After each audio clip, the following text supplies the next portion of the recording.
Selamat datang pemirsa, Pasuruan Info hadir di pekan libur Anda bersama dengan pembawa acara yang akan memberikan berita-berita top 5 minggu ini. Dari bocah 9 tahun terlindas truk muat pasir di Kejayaan hingga bocah asal Pandaan meninggal ketika salto-saltoan di sungai. Inilah berita-berita yang akan kami sajikan.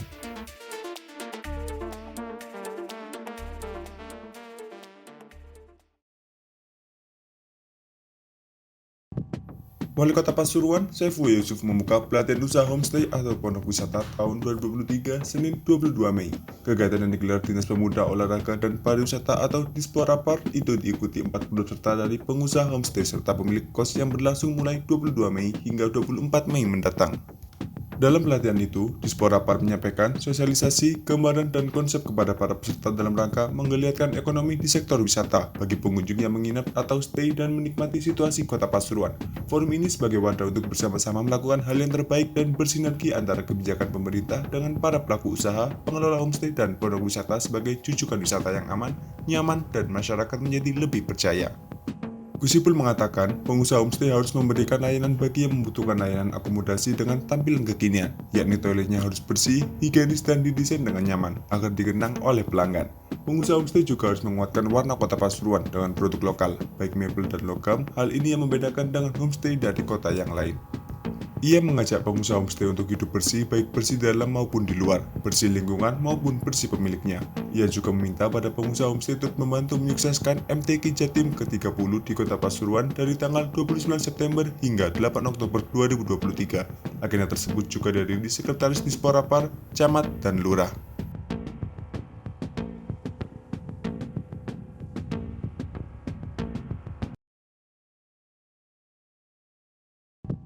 KPU Kabupaten Pasuruan menggelar kirap pemilu untuk menyosialisasikan tahapan pemilihan umum atau pemilu 2024 kepada seluruh masyarakat di pelosok Kabupaten Pasuruan.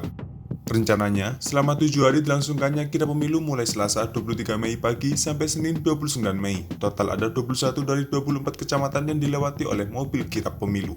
Ketua KPU Kabupaten Pasuruan, Zainul Faizin, Selasa 23 Mei mengatakan, selain itu dalam kirap pemilu ini akan diselenggarakan kegiatan di 18 kecamatan di Kabupaten Pasuruan. Total pesertanya ditargetkan mencapai 3.904 orang. Adapun metode sosialisasi yang akan dilakukan ada berbagai skema, mulai dari sosialisasi pemilu secara tatap muka seminar yang ada pematerinya dengan sekaligus dilakukan cek DPT online kepada para peserta yang datang. Selain itu juga menggunakan sistem sebar brosur sekaligus membuka gerai cek DPT online. Faizin melanjutkan, jika sistem bagi-bagi brosur itu dilakukan di titik-titik daerah wisata, perusahaan, terminal, area car free day, dan pasar tradisional. Sementara sistem sosialisasi yang memakai model ada pematerinya dilakukan untuk kalangan pendidikan sekolah, pesantren, dunia kampus, masyarakat umum, serta berbagai komunitas-komunitas seperti nelayan dan disabilitas. Dengan kirap pemilu ini diharapkan tingkat antusiasme dan partisipasi masyarakat meningkat dalam pemilu 2024 nanti. Setelah bendera Pataka KPU dikirap keliling Kabupaten Pasuruan, setelah itu akan diantarkan ke KPU Kabupaten Malang untuk dilakukan kirap kembali.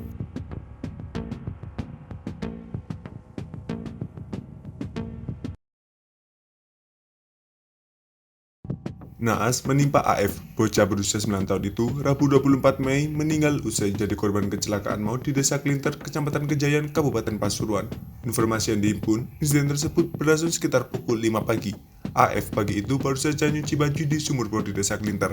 Saat itu AF hendak pulang dengan mengayuh sepeda anginnya. Petaka terjadi di jalan desa yang menghubungkan Desa Klinter dengan Desa Tundosuru. Kebetulan, sebuah truk dengan nopol S8432UC juga melintasi jalan yang sama. Truk tersebut dikemudikan oleh SA, warga Kejayaan, Kabupaten Pasuruan. Truk itu melaju dari barat ke timur. Tujuannya adalah Desa Tundosuru untuk mengambil muatan pasir taman. Namun, truk tersebut kemudian menyenggol sepeda yang dikayu AF. Tak pelak, sepeda AF pun goyah. Bocah naas itu jatuh ke kanan. Tubuhnya kemudian terlindas truk yang masih terus melaju. Warga langsung geger. Mereka berusaha menolong korban yang sudah meregang nyawa. Tubuhnya bersimbah darah akibat luka yang dialami. Aparat kepolisian lalu melarikannya ke RSUD Sudarsono, Kota Pasuruan. Sayangnya, nyawa AF tak tertolong. Luka menganga di bagian lambung membuatnya mengalami pendarahan hebat. Korban meninggal dunia saat dalam perjalanan menuju rumah sakit. Polisi langsung mengamankan sepeda korban dan truk yang terlibat kecelakaan tersebut. Ibda Gunaifi, Kanit Gakum Satlantas Polres Pasuruan mengaku perlu mengumpulkan alat bukti lain berupa keterangan saksi.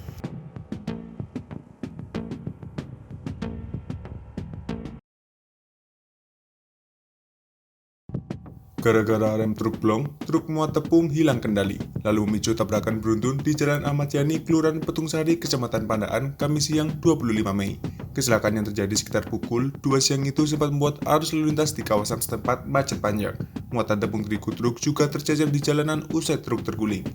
Tak hanya itu, mobil Toyota Yaris Bronopol N1656TL yang dikemudikan Abdul Qadir, warga Karangjati, Kecamatan Pandaan juga alami ringsek. Dua motor di sekitar lokasi juga tertimbun muatan tepung terigu, serta rombong es alami kerusakan parah. Truk tronton Bronopol W9838UB itu dikemudikan Suparno, 51 tahun, asal Kecamatan Kunjang, Kabupaten Kediri. Di truk itu ada 2 penumpang. Truk hendak mengirim tepung terigu ke pabrik di Pandaan dari Surabaya. Saat melaju di jalan agak menurun dan rem truk bermasalah. Sopir banting setir ke kanan, lalu tabrak median, setelah itu oleng ke kiri dan terjadilah kecelakaan. Truk menabrak median di depan Puskesmas Pandaan, sementara posisi truk terguling dan muatan tumpah lalu menabrak rombong es. 2 motor dan 1 mobil lokasinya persis di depan gapura Jalan Balai Karya, Petungsari. Akibat kecelakaan itu, 5 orang alami luka-luka. Para korban langsung dibawa ke IGD Puskesmas Pandaan. Mereka adalah sopir truk dan 2 penumpangnya, lalu sopir mobil dan penjual es serta pengendara motor Yamaha Mio. Sementara pemilik motor Mio lainnya yang juga tukang ojek, Roni Ronald, 72 tahun, selamat. Ia tak alami luka berarti, hanya motornya yang alami sejumlah kerusakan. Kanit Lantas Polsek Pandaan Ibtu Gatot Subroto membeberkan korban 5 orang luka-luka, lainnya kerugian material, kerusakan pada tronton, mobil, 2 unit motor, dan rombong es. Dari hasil olah TKP, kecelakaan terjadi dipicu truk tronton oleng menabrak median, lalu menabrak Toyota Yaris parkir di tepi jalan. Selanjutnya, mobil terpental menabrak rombong es dan 2 motor yang terparkir di bahu jalan hingga pohon. Penyebab laka lantasnya karena kurang kehati-hatian sopir tronton. Arus lalu lintas sendiri baru kembali normal sekitar pukul 15.30. Itu setelah semua kendaraan terlibat kecelakaan berhasil dievakuasi. Begitu juga dengan muatan tepung terigu yang tercecer.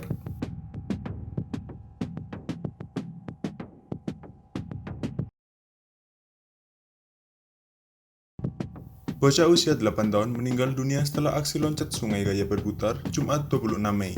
Diketahui bocah berinisial ASA ini meninggal di sungai terjadi dengan indikasi Pateguan, Desa Sumberjo, Kecamatan Pandaan, Kabupaten Pasuruan. Menurut keterangan polisi, ASA merupakan warga Desa Tawangrejo, Kecamatan Pandaan, Kabupaten Pasuruan. ASA bermain di sungai dengan kedua orang temannya. Kanit Reskrim Polsek Pandaan, Budi Luhur menjelaskan, sekitar pukul 10.30 pihak kepolisian mendapat laporan telah ditemukan korban meninggal di sungai. Korban tersebut masih berusia 8 tahun, warga Kecamatan Pandaan. Budi juga menjelaskan, mulanya ketiga bocah yang duduk di bangku sekolah dasar tersebut hanya mandi di sungai. Lalu korban mencoba loncat dengan gaya berputar untuk masuk ke dalam air. Namun, kedua temannya tidak melihat munculnya korban ke permukaan sehingga keduanya panik dan meminta pertolongan. Di tengah perjalanan, kedua teman korban mendapati warga yang sedang mencuci motor dan meminta pertolongan. Kedua temannya kemudian meminta warga untuk membantu mencari korban. Setelah warga mendatangi lokasi, korban sudah dalam posisi mengapung. Mendapati korban yang mengapung, warga yang bernama Nando tersebut langsung membawa korban ke Rumah Sakit Mitra Sehat Medika. Namun saat dibawa ke rumah sakit, korban sudah dinyatakan tak bernyawa. Dari hasil pengecekan singkat, tidak ada bekas luka yang ditemukan di tubuh korban. Namun dari pihak keluarga juga tidak menginginkan untuk divisum.